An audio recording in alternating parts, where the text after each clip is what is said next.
Envolez-vous pour Lumière d'Islam avec Nozha Voyage Tour, le spécialiste des voyages en Libye.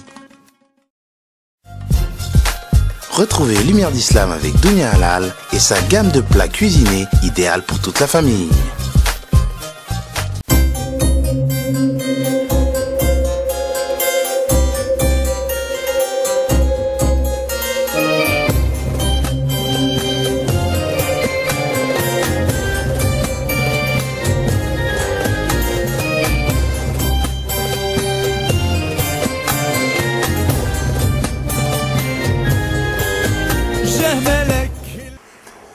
Bienvenue dans Lumière d'Islam, votre émission hebdomadaire où on s'interroge sur ce qu'est l'islam. Alors, vous connaissez le principe, on invite à chaque fois un intervenant qui vient nous développer un thème concernant l'islam. Place à l'interview.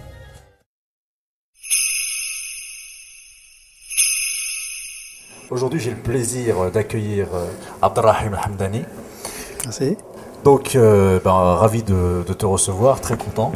Et toi, tu vas nous parler donc de l'islam et de l'argent. Le thème d'aujourd'hui, c'est l'islam et l'argent. Qu'est-ce que l'islam préconise comme comportement vis-à-vis de l'argent? Alors, le premier entretien, on va parler de la vie courante. L'islam, l'argent et la vie courante. Mais je vais d'abord te demander de te présenter. Alors, je suis Abdelrahim Hamdani. Je suis un conseiller gestion de patrimoine. Je dirige un cabinet de gestion de patrimoine à Paris. J'interviens auprès de mes clients pour optimiser leur fiscalité et pour des placements financiers. Donc ça, c'est mon rôle principal. Et comment t'en es venu alors à t'intéresser à cet autre aspect parce que là, tu parles que d'argent, au sens le plus, je dirais, naturel du terme, classique. Mais l'islam et l'argent, c'est deux choses qui se rencontrent. Et toi, comment tu as fait le rapprochement? Tout à fait. Pour la simple raison, c'est que maintenant, j'ai des clients, et surtout des cadres musulmans, donc on me pose toujours la question. On parle toujours d'argent. Est-ce que c'est illicite? Est-ce que c'est illicite? Donc maintenant, je m'intéresse beaucoup, j'allais dire, à l'argent dans l'islam et à la finance islamique pour apporter des réponses à mes clients. Très bien. Alors, pour ce premier entretien, je vais d'abord te poser des questions sur la vie courante. Alors, ma première question, c'est d'abord, à quoi doit servir l'argent en islam? L'argent dans l'islam, c'est juste un moyen de référence, c'est un outil. C'est pas un actif en soi, c'est pas une valeur intrinsèque. C'est juste un outil d'échange intermédiaire pour la vie courante. Donc, dans l'islam, l'argent, pour faire de l'argent, c'est prohibé. Donc l'argent, il est là juste pour contribuer à vivre, à acheter, en fait, c'est un outil en circulation. En fait, c'est un outil d'échange. C'est pas un produit. On vend pas l'argent, on loue pas l'argent. Donc c'est pas un produit intrinsèque. Alors, est-ce que les savants, les spécialistes nous disent un peu quelle était l'attitude du prophète vis-à-vis de l'argent, justement? Le prophète, sallallahu alayhi wa sallam, il avait un comportement, surtout avec ses compagnons. Avec l'argent, c'était très simple.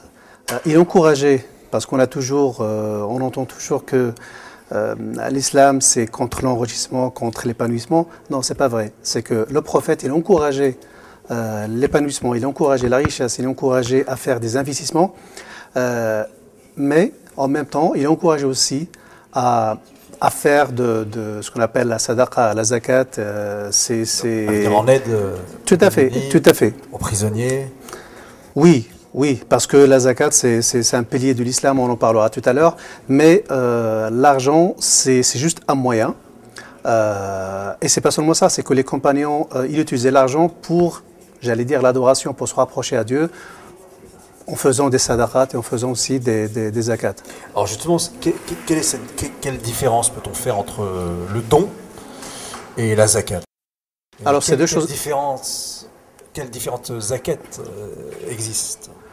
Oui, le zakat c'est un des piliers de l'islam. C'est le troisième pilier de l'islam. Après l'attestation de la foi et la prière, donc il y a zakat.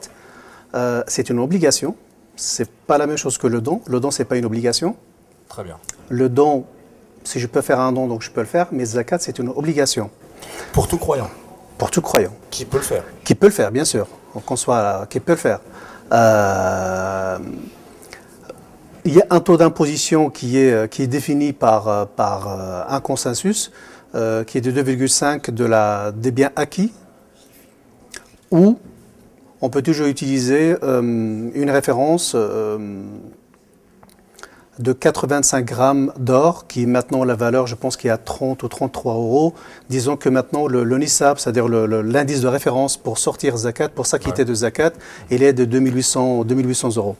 Donc ça, c'est sur l'argent qui est resté bloqué une année, ou comment ça se passe? Comment ça se Tout à fait. calcule? La zakat, c'est un calcul, c'est sur l'année lunaire. On prend une date. On prend une date. On rappelle que le calendrier musulman est lunaire. Oui, tout à fait. On va prendre une date puisque maintenant, les musulmans, on utilise toujours le calendrier solaire. Donc on prend par exemple une date jusqu'au 31 décembre. Donc on va voir quel est le montant des biens acquis entre le 1er janvier au 31 décembre. Et on va voir cet argent-là. Si cet argent-là, et donc il dépasse le nisab, c'est-à-dire l'indice de référence, donc là on sort... À partir de là, on est imposable. On est imposable, c'est le mot qu'il faut le dire. On est imposable, c'est de l'impôt. Alors quelqu'un qui est imposable, mais qui ne le fait pas, est-ce qu'il est... là, il n'obéit pas à un des principes fondamentaux oui, de l'islam? Oui, quelqu'un qui est imposable de zakat et qui ne le fait pas, là il manque à un devoir, il manque à un pilier de l'islam. Donc ça c'est... j'allais dire que c'est... pour moi, en sens, c'est grave. Oui, c'est-à-dire c'est vraiment quelque chose c'est un des 5 piliers. C'est un des 5... Il a autant de valeur. Tout à fait. Et on voit qu'il suit toujours de très près la prière. Exactement. Dans le Coran, il y a 82 sourates.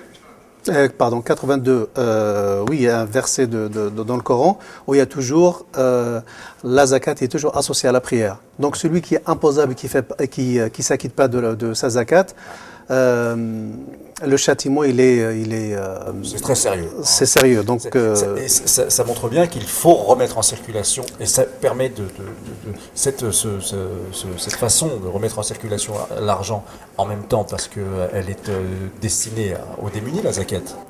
Oui, la zakat, disons que les 3 objectifs de la zakat, c'est tout d'abord de se purifier, purifier l'âme humaine de l'avarice, de la convoitise.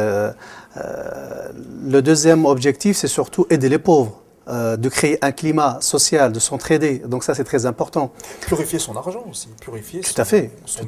Quand j'ai dit purifier, puisque Allah subhanahu wa ta'ala, il a dit dans le Coran, خُذْ مِنْ أَمْوَالِهِمْ زَكَةً تُطَهِّرُهُمْ وَتُزَكِّيهِمْ. Donc se purifier. Donc ça, et c'est pas seulement ça, c'est que c'est